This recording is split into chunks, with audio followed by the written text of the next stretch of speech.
Pakar psikologi forensik Reza Indragiri Amril menyayangkan sifat dan perilaku Brigadir J semasa hidup diulik dalam persidangan. Reza menganggap hal tersebut lantaran Brigadir J bukanlah terdakwa dalam kasus ini.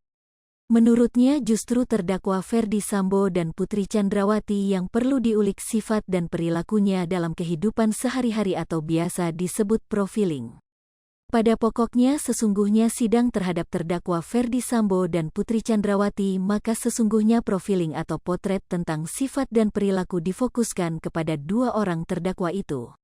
Kecuali andaikan mendiang Brigadir Yosua adalah seorang terdakwa, maka pembuatan profiling tentang dirinya menjadi sangat relevan dan bisa dipahami, papar Reza dalam program kabar khusus yang ditayangkan YouTube TV Rabu, tanggal 9 November tahun 2022.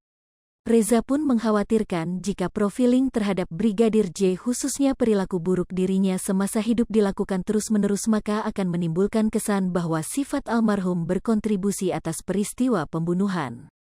Misalnya nantinya sifat-sifat mendiang Brigadir Yosua yang diangkat terus-menerus, khususnya sifat negatif yang mana tiap orang punya sifat negatif, maka saya khawatir victim profiling ini akan menjadi terkesan beraroma atau dimanfaatkan layaknya criminal profiling, ujarnya.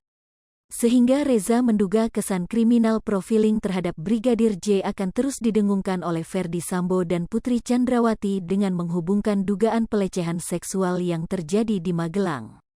Peristiwa nahas pembunuhan itu didahului oleh peristiwa sebelumnya, yaitu apa yang didengungkan selama ini oleh terdakwa Ferdi Sambo dan Putri Chandrawati, bahwa pembunuhan berencana itu diawali oleh adanya kekerasan seksual kepada Putri Chandrawati, jelas Reza.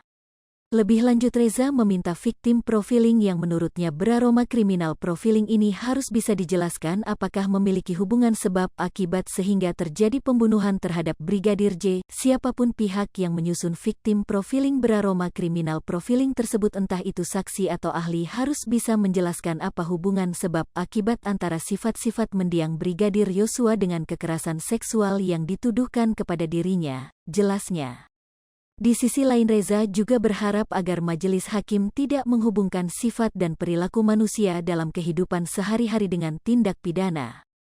Time sama dengan 0.4s lebih besar dari diketahui. Dalam sidang, sifat dan perilaku Brigadir J semasa hidup menjadi materi pemeriksaan saksi.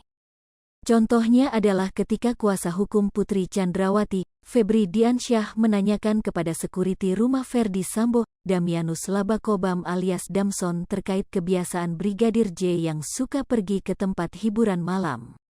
Pada sesi tanya jawab tersebut, Febri Diansyah menanyakan beberapa hal seperti berapa banyak uang yang dihabiskan Brigadir J hingga kebiasaan saat mengunjungi tempat hiburan malam. Terkait berapa banyak uang yang dihabiskan Brigadir J, Damson menjawab bahwa rekannya itu pernah menghabiskan sampai 15 juta rupiah ketika pergi ke tempat hiburan malam di kawasan Kemang, Jakarta Selatan. Lalu, Damson juga mengatakan bahwa Brigadir J gemar untuk mengonsumsi minuman keras, miras, saat berada di tempat hiburan malam. Bahkan, ujar Damson, Brigadir J memiliki nama malam ketika berada di tempat hiburan malam di kawasan Kemang, yaitu Bang Alex. Hai pemirsa Sri Popo TV, jangan lupa komen, like, dan subscribe, serta tonton terus berita-berita terupdate lainnya ya.